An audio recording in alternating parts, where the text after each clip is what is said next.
Many people around the world have difficulty understanding the important effects that a pathogen has on a population. According to my microbiology textbook, more Americans died during the 1918-19 H1N1 influenza pandemic than died during all the wars in the 20th century, including Vietnam, Korea, the Iraq Wars, and World Wars I and II. According to the Johns Hopkins current numbers, 186,185 Americans have currently died from the COVID-19 pandemic. Looking back, it's important to understand how many Americans have died and why they have died. And looking back at the flu pandemic at 18 can help us look at that. The 1918 H1N1 pandemic, otherwise known as the Spanish flu, was one of the worst viruses and epidemics in human history. As a student studying pharmacy, epidemiology and the study of viruses is very important to me, and I believe that looking at this gives us a great look at how we can prepare for future pandemics.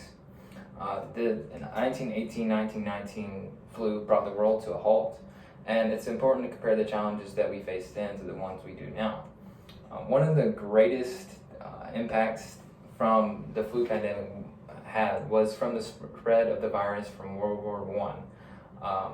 There were many diseases in Europe that were affecting soldiers in the trenches, and the H1N1 influenza was brought in by Americans during the spring of 1918, and that had a horrible effect on this population.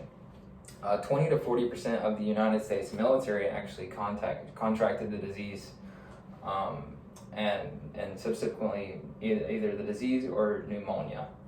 And it's important to look at how this happened, and that's because the population of the U.S. military grew from 378,000 troops to 4.7 million by the end of the conflict. And having so many troops led to a lot of overcrowding in barracks and army-based camps. In March 1918, the first recorded case of the influenza pandemic arose in Kansas on a U.S. military base, and this began the first wave of the flu pandemic. For the hundreds of thousands of troops coming and going from America to Europe, this over the period of time in 1918 led to the second wave of the pandemic.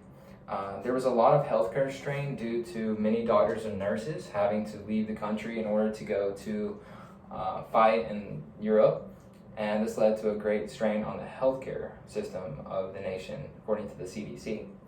In October 1918 alone, 195,000 Americans died, and that is an incredible number, and almost more than have died in COVID-19 alone. There was no unified central government response, hardly at all. Many states and local governments had to come up with their responses themselves, and it led to a disproportionate and ununified response, according to the CDC. As many of the Americans were returning home from the war, the virus began to spread in their own backyards. In fall of 1918, many leaders and government officials were having a lot of difficulty preparing for this horrible influenza pandemic. Many were failing at it, but there was also some that were able to learn from this and grow from it and enact policies that would lead to less transmission. The virus spread from the army bases into the communities very quickly, and many city leaders downplayed the severity of the influenza because of this. In Philadelphia, Pennsylvania alone, in a 6-week period, 12,000 people died as a direct result of a large parade that was held thanks to the public health official William Cruson that denied the severity of it and the large amount of people there. This occurred on September 28th of 1918, according to the Smithsonian Magazine.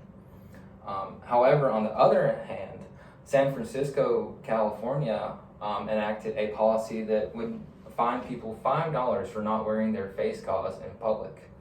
And they actually planned events and activities outside, such as court hearings, so that people could stay away from the pandemic, according to History.com. At this time, there was no Center of Disease Control, so the local governments had to plan their own responses, and that, of course, led to an ununified response. In the winter and spring of 1918 and 19, a third wave of the pandemic arose.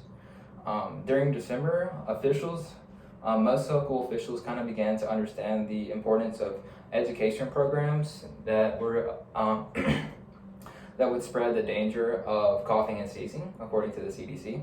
The Committee of American Public Health Association, they adjusted their recommendations on store shopping hours and encouraged people to walk to work to avoid public transportation. On April 3rd of 1919, Woodrow Wilson collapsed at the Versailles Peace Conference due to a high fever and diarrhea that people believe, the Smithsonian Magazine believes, was the result of the flu. 50 million people died from this globally, including 675,000 in the United States alone. There was little to no knowledge of the microbes that caused the flu pandemic. They didn't have knowledge on vaccinations, on antiviral medications, or antibiotics at this time. And that led to the ability not to defer pathogens such as the influenza. In conclusion, the detrimental effects of a population are important to keep in mind. And the new changes that were brought about in public health and microbiology during the epidemic, they were very important to understand how a virus mutates and spreads around the globe, and especially thanks to using hand washing and wearing a mask. Details on the deadly pandemic of the 1918 and 19 H1N1 virus are very important to look back on now due to COVID-19, and it's important to understand how diseases spread in the future.